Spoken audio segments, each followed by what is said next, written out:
Welcome from my side also. I heard there are even some people from Innsbruck, right? Are they there already? Nice. It's really great to see some people coming that far. You know, it remembered me in music concerts when the artists are asking, "Okay, where are you from?" And then next to you, there's a guy, yeah, from Sydney. Okay, that's quite far. Um, and yeah, today we have 3 talks. The first will be, I think you told you already. The first is about the recent changes. Second about performance stuff, so more internals about Rider.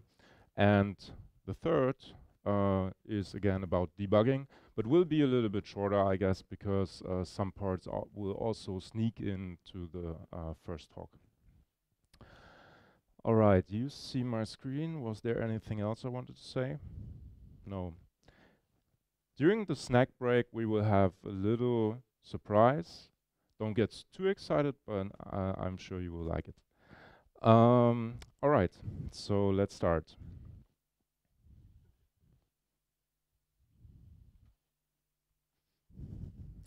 Presentation mode. And I hope you see everything well. For those who don't see well, you're welcome to come to the first rows. So let's start with a little debugging. In this case, I'm pretty sure some of you will remember if we start our application and then we have a call something like this, which has nested expressions used as an argument again for the next method we call, then it's cumbersome, for instance, if we want to debug the filter names method, for instance. Then first we would need to step into, and then we're in the get names method first. We step out to again, then again step into. And if it wasn't the filters names method, then we would even need to do it a second time. Print names. So let's see how Rider can help with this. We will just relaunch our application. And what we introduced in 2017.3 is an action called Smart Step Into. It defaults onto the shortcut Shift F7, so I would do exactly that. And what you see in this case is all the possible or meaningful targets for stepping into. So at this point, we don't only show the get names as, so to say,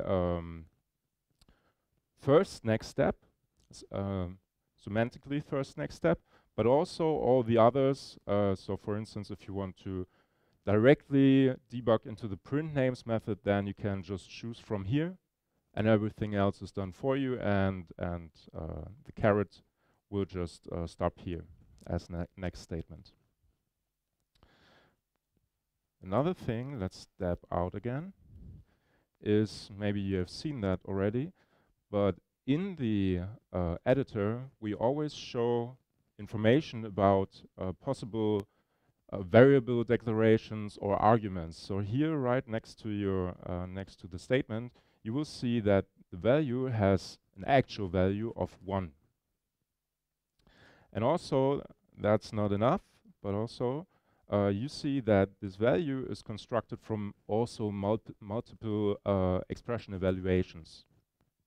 And so that you know how it was built in the debug watch window, variables window, you see that, for instance, math ceiling 0.5 equal to the value 1, returned 1. This was something very abstruse, but math pow again returned a value of 1. So that you don't need, some people probably do that, including myself from time to time, start to extract values, adding logging, and so on. So that can be of great help. All right, what you can also do is, for instance, go with the cursor right to the first statement again and say jump to statement. And that's basically just setting the current execution back to the line where you currently are. You can even, if you want, of course, skip certain executions. So in this case, the get full name method won't be called. Let's go back to the get full name method, maybe. And now I will just continue execution. And as you probably saw, it's a little bit narrow, but get full name is using the await operator. So following the async await pattern. And for your convenience, so if you're debugging some async await pattern stuff and method invocations, for your convenience, you will see that in the stack trace, let's maybe hide my window here, just for a second. Automatically hide. Yes. All the methods inside the call stack, which are not our own code, have a dedicated color. So just for you, so that you can easier skip this part, which is probably not for your interest. All right, let's continue. What else can we show? All right, yes. That's also part of the, not of the 2017.3, but one of the more recent releases, 2018.1. But I think some of the things are also interesting to show today. That's the exception pop-up. So whenever something happens, which actually shouldn't, like in this case, we have a message of 3 characters, but we're trying to handle our message and doing a substring of from position 4 and then length 4, position 0 and then length 4. Then we're ending up with this argument out of range exception. And very importantly, you can also view the details right here. Then you will see some new tool window down there with all the stack trace and other information. You can decide to continue execution. So for instance, if you're in a catch, or you can decide to mute and unmute that particular exception. All right, let's go back. What else do I have here? Let's go back here.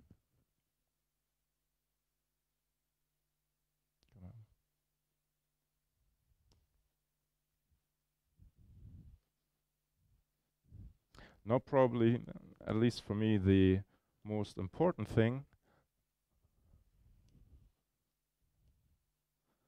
console.writeLine. It's probably not the most interesting method to investigate, but it's one example of third-party code, right, which doesn't belong to our own solution. In Rider, since the recent releases, you can just step into any code you're depending on. So in this case, I just hit F11. There was no setup involved or anything. I'm just hitting or continue hitting F11. And I'm going deep down the stack trace of what's called inside console.writeLine. I can even, and that is quite quite interesting for me also, even step into the log statement. So in this case, suddenly I'm in the enter method of the monitor class. And that basically works with any of your code. So it works with NuGet packages, just any of them, with the .NET Framework code. Some of you maybe knew that already from ReSharper, where you can use .peek as a symbol server. And here it is all built in and just ready at your fingertips. All right, so I guess that was it for the debugger experience. As you may have seen, I have async main method, which is one of the recent changes in C#. And that reminds me that I forgot one thing to show. and that is project templates. So some of you probably have seen, I will show this maybe from the console first. Some of you have probably seen this cool new thing where you can say .NET new, .new, okay. And let's see. And there are a couple of project templates that you can use. And this mechanism is actually extensible. And this is exactly what happens here. So you have a link to provide your own or learn how to create your own project templates. It's explained from Microsoft. But what this allows you is on my desktop, I have this console application template, which was created by Martin before. And then I can just decide to install that template and reload my dialog. And it's because of the resolution. But down here, on the left side, last item, you see that this was actually installed. And we can decide just to use that. You also see Martin was the author. Create a new project from that, and inside, because it says it's the Async console template, you also see that, just a moment, that this has directly an async task main method. All right, very cool thing. It's basically just a NuGet package that you have to provide a certain structure of your project template, and everything else is done for you. So if you have a repetitive task of creating a certain type of projects, then this is definitely a good idea.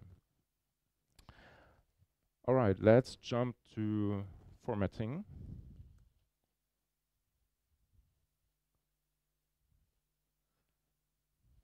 Maybe not that, but my exception, yeah.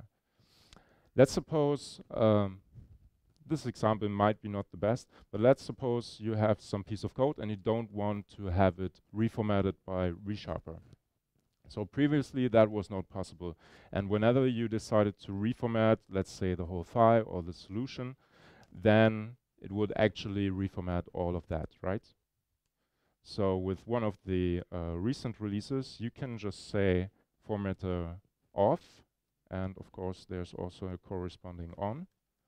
So that makes no sense in one file, but we could maybe just copy that so that you see that only for this particular region it is not reformatted.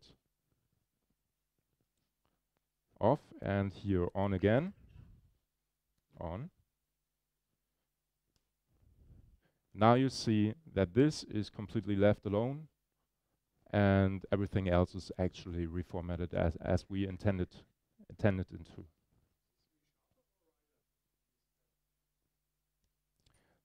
This also works on ReSharper, but basically ReSharper and Rider are more or less the same person. They just have a different face. Yeah. So I think here you didn't mention, right? So first we were, no, you did mention, no?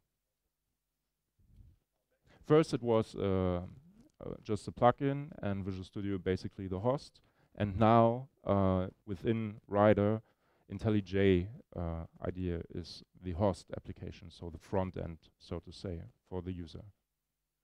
Yeah, but the backend part, or the formatting, code inspections, everything, this is still ReSharper as a background process, yes.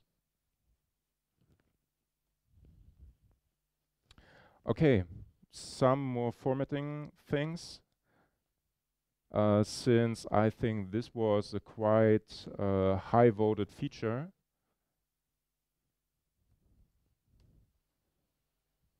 that did reformat all actually. Format code, yeah. So formatting code in a column, yeah, so that I don't know if you have big DTOs, for instance, with lots of data and you don't want to move your gaze from left to right all the time, then you can actually activate one of the formatting options under align similar code in columns. For instance, like in this case, I align properties in columns. You can also decide to, like in this case, to align ternary operators. Or like here, and in this case, I think I still have to enable it, which is nested assignments and initializers, and even in code, not only in declarations, of course. So here, format selection, and you see that everything is aligned along the equals symbol across a bunch of lines. And that even works if you go back to the initializer, of course. Okay, some other new things. We can also extract methods in this case, or maybe a little bit too fast. In this case, I already have a method assigned to a tuple value, right? In this case, index and found. But let's say we just want to wrap it again. And you could say, I want to not to use an out parameter and a normal return value, but you could decide to use just multiple values and it will do exactly that for you with tuples again, like in this case. Formatter. All right. Next thing. Identer. Scratch file.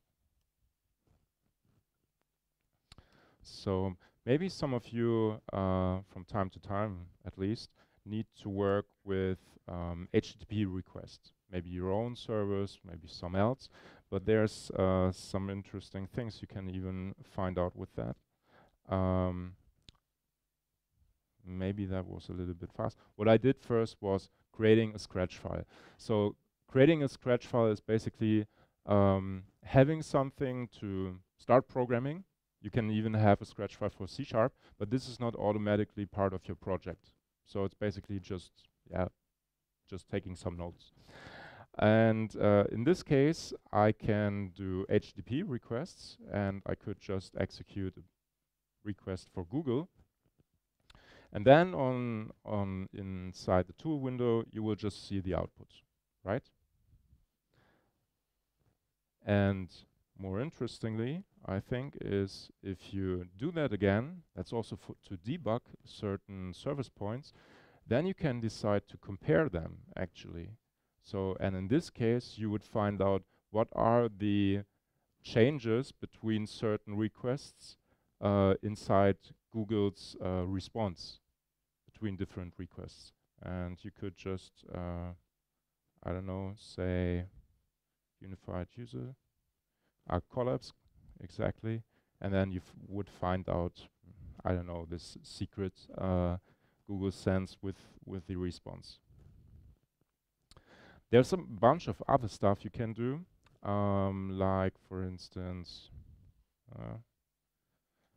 here are a few examples. You could say what you expect as a response. So for instance, JSON in this case. I don't know if this even works. It should, I guess. Yeah, in this case, it answers with a JSON. And there are basically just a few examples on how you do things like authorization, content type, responses, so you can even do the response, or requests if you have form data that you want to send with that. Can pretty much do anything here. All right, HTTP requests.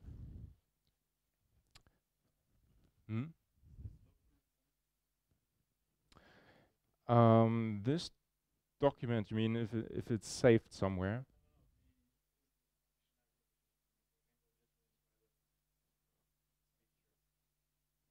I don't know about any other than those few, but it should be, I don't know, do you know?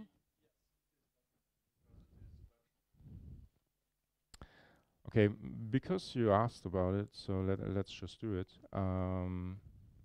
Let's go here again, and we will just do a class. Let's call it dog, and we have a property here of type string and name.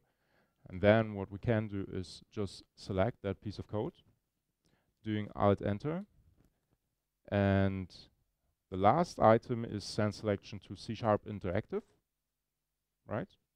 That you can actually also do from the scratch file.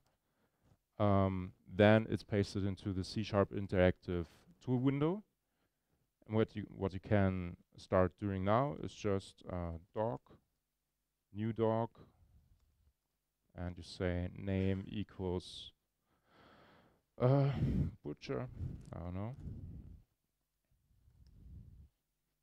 And then you could just say dog.name and it would return the name of your dog.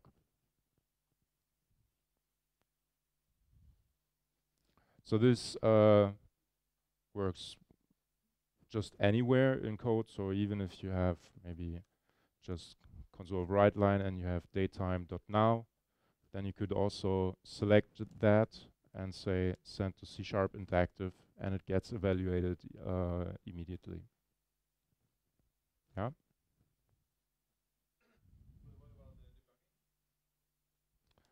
Debugging inside the intermediate window.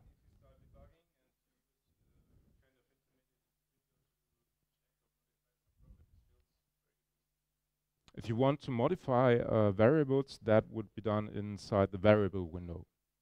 You remember that from earlier? I can show that again maybe. Where was that? Here.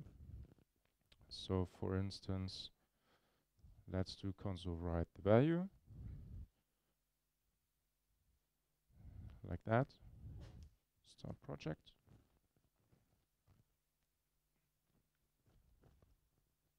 All right, and now we go here, and then here you have the value.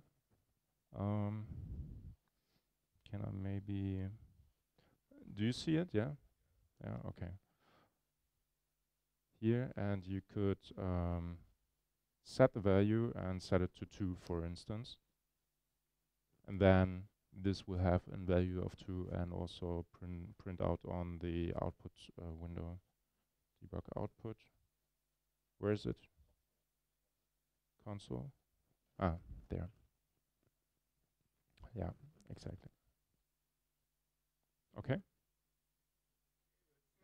Well, what was the question then?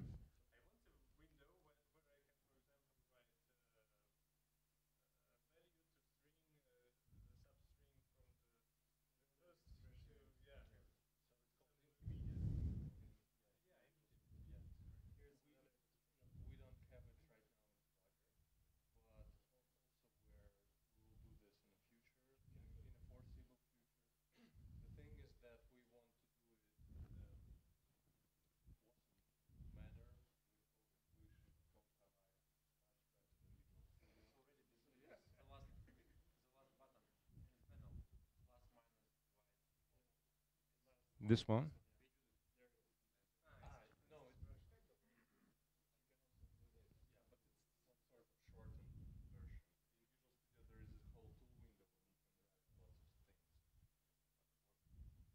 This also works, yeah. Okay, sorry, misunderstood the question. Okay, but you can do basically the same here. So here you can also say value to string and whatever length, for instance. Okay. What was the next? C# interactive, yes. Where's my debugging window? Debug, all right. Okay, let's move to tests. So, in the latest release, we've also added some new actions that can help you working with tests. So, And very importantly, not to produce any bad emotions. Unless there is no failing test, we even won't show that. So, and just to show you that at some point it will fail. So here's some little random instance, and let's say if it's greater 0.5, then fail. Or no, if it's smaller. And to make, so this basically represents a flaky test. Yeah. If you have a test that not always pops up as red or but sometimes as green, but of course you want to investigate the red case. And for this, to make it a little bit easier, we added an action that's called, where is it? Repeat tests until failure. And so let's try this and see what happens.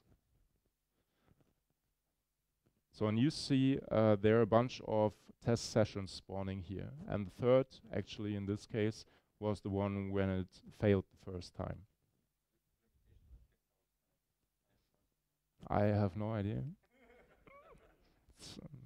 It's probably some kind of halting problem, right?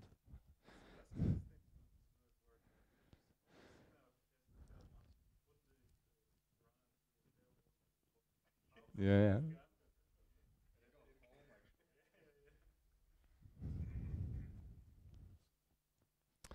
Okay, what else do we have for testing? Yeah, basically there's this one new quick list of unit testing actions. The default, I think, is on Shift, Alt, and U. And there you can do a bunch of things like rerun the failed tests, which was already in the UI, but not so conveniently at your fingertips, and stop execution and whatever. Okay, I think that was also about unit tests. I have a couple of more things. Since we're here already, one thing that is still in the EAP is support for Roslyn analyzers. So yeah, let's just show that. Actually, no. So let me just think. What did I do? Ah, yeah. I need to add the NuGet package for that. Let's see, XUnit analyzers. And as you see, this is also a third-party analyzer that ships as a NuGet package, and we could. It's already attached. Ah, yeah. Okay. So in this case, just to make it pop up, I would just need to add a parameter, because an XUnit effect doesn't have a parameter, only theories have. That's also what it will tell us here if we hover that. And if you go here and Alt Enter again, you also will see that there are a couple of quick fixes, and those quick fixes actually come from the Roslyn analyzer that was run in background. Okay? So, and we can even execute this quick fix, and it removes the parameter, the inspection goes away, and we have compiling code again. So I should mention in this case that this integrates with a lot of ReSharper features you already know, or Rider features in this case. So it's part of the build. So as soon as something is configured as error, for instance, and you do configuration here, you go search for Roslyn, then usually you should enable them if you want to use them, and then you have all the available inspections from Roslyn, and you can decide it's expanded, it's shown. You have to decide if you want to show it as suggestion, warning, etc. You can even configure that from inside the IDE. So if you go down here, inspection XUnit, then you can also say, okay, I want to disable that, or I want to configure the severity and save it to different layers. So it pretty much feels like a normal ReSharper inspection. Okay, what else? yeah, it should be that. It's also contained in the find code issues feature that lists all the violated inspections inside your solution, or even in solution-wide analysis. Okay. So Roslyn analyzers and okay, one of the more last features. Let's do that. So we have XAML support, right? Like this. Not only like this, but also like not like that. Okay, it's just a little bit too small and I need to scroll a little.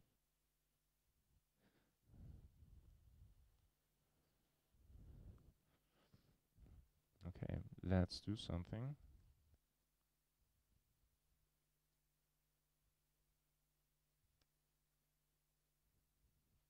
So this was also added in one of the latest releases, right? And basically allows you to do a minimal preview. I mean, we're of course looking for feedback about this feature. It's experimental, I guess, and it's currently only working on Windows machines. So in the background, we would require you to have the Windows-based DLL and stuff. So a little bit about the technical things. But at least from now on, you can do XAML preview inside your IDE. I think many people requested that as a feature. And yeah, I'm not sure. I think, are there any configurations in the setting, or was that just internal thing? Okay. One thing, because I haven't seen, when I tested this demo, I haven't seen a toolbar button or anything. So I think this is also a tip I always want to tell people, that wherever you are and whatever you're searching for, you can do just Alt-Enter and start typing, okay? So in this case, I'm in the XAML file. I just hit Alt-Enter, type XAML, and select the XAML preview action just to bring that tool window up. And that works with a bunch of things. So I could even the presentation mode, I just activate it this way. All right, but that's old Rider and ReSharper stuff. Okay, last but not least, I want to show you something. Let's see. So what I did is, in my start project right here, I have another commit on another branch already, and what I did there is I renamed this get full name method to get full name 5. What I want to do now is just to provoke some kind of merge conflict. So I will rename that to, let's say, 4. Maybe commit that.